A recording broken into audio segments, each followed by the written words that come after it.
तो बसंत ऋतु आएगी, पतझड़ भी पक्का है। पतझड़ हुआ तो नए पत्ते फिर निकलते। अब ठीक उसी तरह से संसार है, माता पिता है, बाबा दादा है, सबको तो जाना है इसका पतझड़ के रूप में। और नए कल्ले के साथ नए पत्ते फिर आते, पुष्पों के साथ फिर से वृक्ष पुष्पित और पल्लवित होता रहता है।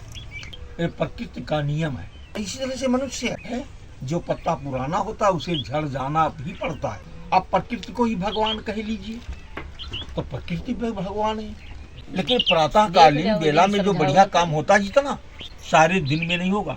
जब कोई बालक सुबह उठकर काम करना है, अपना काम निपटाए लो, तो जो 2 घंटे में सुबह कर जाओगे पूरे दिन में नहीं कर पाओगे। में आया है, दुख और सुख को साथ में लेकर के आया, जीवन का उतार चढ़ाव। अब ये समझ लो, सूर्य नारायण तो सामने है, रोज इनका जन्म होता है, दोपहर होता है, फिर सायंकालीन बेला में अस्त होना पड़ता है, प्रातः काल फिर उदय। ठीक मानो जीवन का भी उतार चढ़ाव। हमने जन्म लिया शिशु अवस्था में, जैसे ये छोटा बच्चा है ना, इसको किसी की चिंता नहीं, किसी की चिंता नहीं, न उसको भगवान की चिंता है, न इस संसार की चिंता है, न हमारी चिंता है, न तुम्हारी चिंता, न इनकी। बिल्कुल निश्चल भाव है वो। अब हम जबरदस्ती झुकने की बात करते हैं, उसका अंतर्मन में वो है नहीं ना। जब होगा तो झुक जाएगा। तो ये जीवन भी होता है, दिन भी होते हैं और रात भी होती है। रात होती तो प्रातः भी। उसी प्रकार से दुख आता भी है और दुख का निराकरण भी होता है, दुख का समापन होता है और फिर नया सुप्रभात मिलता है सुख के रूप में। तो अब जिस तरह से 3-4 मौसम होते हैं, गर्मी है, बरसात, ठंडक, और ये सब ऋतुएं परिवर्तित होती रहती है। एक ऋतु समाप्त हुई तो दूसरे का आगमन हो जाता है। अब जाड़ा इस समय पड़ेगा तो बसंत ऋतु आएगी, पतझड़ भी पक्का है। पतझड़ हुआ तो नए पत्ते फिर निकलते। अब ठीक उसी तरह से संसार है, माता पिता है, बाबा दादा है, सबको तो जाना है इसका पतझड़ के रूप में। और नए कल्ले के साथ, पुष्पों के साथ फिर से वृक्ष पुष्पित और पल्लवित होता रहता है, नए पत्ते फिर आती। इसी तरह से मनुष्य है, जो पत्ता पुराना होता है उसे झड़ जाना भी पड़ता है। ये प्रकृति का नियम है। अब प्रकृति को ही भगवान कह लीजिए, तो प्रकृति पे भगवान है। ये जो पंच भौतिक तत्व हैं, जिन्हें हम जल, पृथ्वी, आकाश, सब अविनाशी तत्व, इनका कभी नाश नहीं होता। पृथ्वी का नाश कभी नहीं होता है, आकाश का नाश कभी नहीं होगा, जल का नाश कभी नहीं होगा, वायु का नाश कभी नहीं होता। ये सब अविनाशी तत्व हैं और ये सब ईश्वरीय कृपा से चलते हैं। ईश्वरीय कृपा से एक शक्ति है जो अलौकिक है, अनन्य है, जिसकी मुट्ठी में सारा संसार, सारे तत्व हों, वही भगवान है, वही नारायण है। और ये मानव जीवन तो इन्हीं तत्वों के सहारे है, जो पंच भौतिक तत्व हैं इनके सहारे।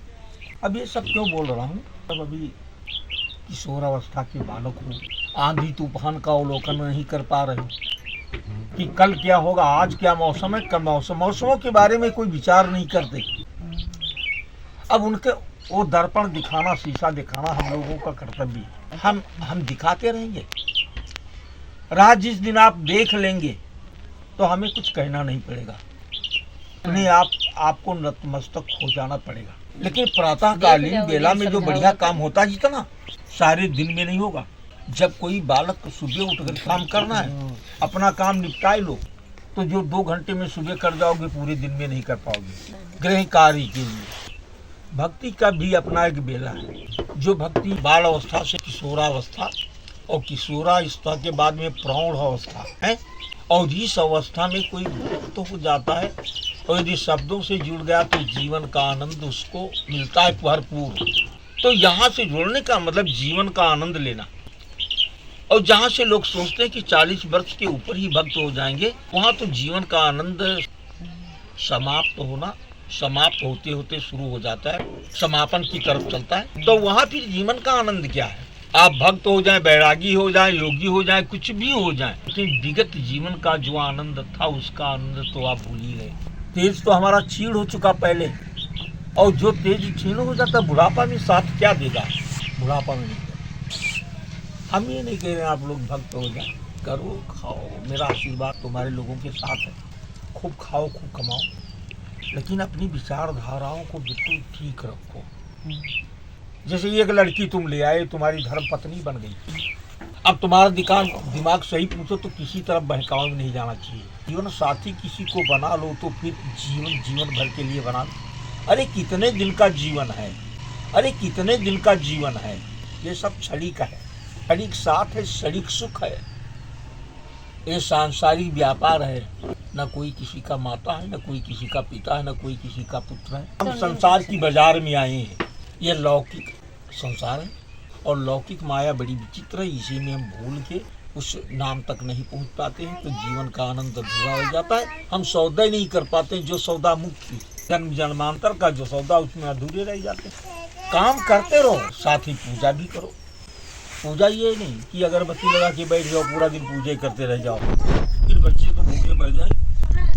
कर्म तो करना पड़ेगा, करना भी चाहिए। भगवान कृष्ण ने कहा गीता में कि कर्म करो फल की इच्छा नहीं। हम बहुत कर लें, सुख जीवन में लिखा नहीं, उसका भोग नहीं करता है। वो चाहेगा तो और मुंह में ले जा सकता है। उसकी कुदरिश हो जाए तो हाथ से उठाया वो गौर मानते इस बात को।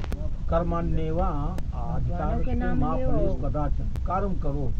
अर्जुन से गीता में कृष्ण ने यही कहा कि कर्म करो, बस फल दाता कोई और। कर्म तुम्हारे हाथों में, और जिस हिसाब का कर्म करोगे फल वही मिलेगा। बड़ा हो जाए, बहुत बड़ा हो जाए। लालची ना आशीर्वाद देगी। हाँ, खुश रहिए साहब। जैसे जो आप बात बताए हो, अब उसकी हम वीडियो बना लिए हैं तो इसको यूट्यूब पर डालेंगे तो मतलब पूरा दुनिया संसार के लोग देखेंगे। तो आपको इससे कोई आपत्ति तो नहीं? नहीं, कोई आपत्ति नहीं। हम डाल सकते हैं यूट्यूब पर। बिल्कुल बिल्कुल। हम चाहते हैं कि दुनिया देहात भी देखे, चलो समझे। कोई बात नहीं, लेकिन पहले हमको दिखा दो क्या आप बोले। लगे भैया। तो दोस्तों वीडियो में गुरुजी ने जो आप लोगों को बताया तो आप लोगों को बातें कैसी लगी कमेंट में जरूर लिखिए। और दोस्तों मिलते हैं आप लोगों से अगले वीडियो में।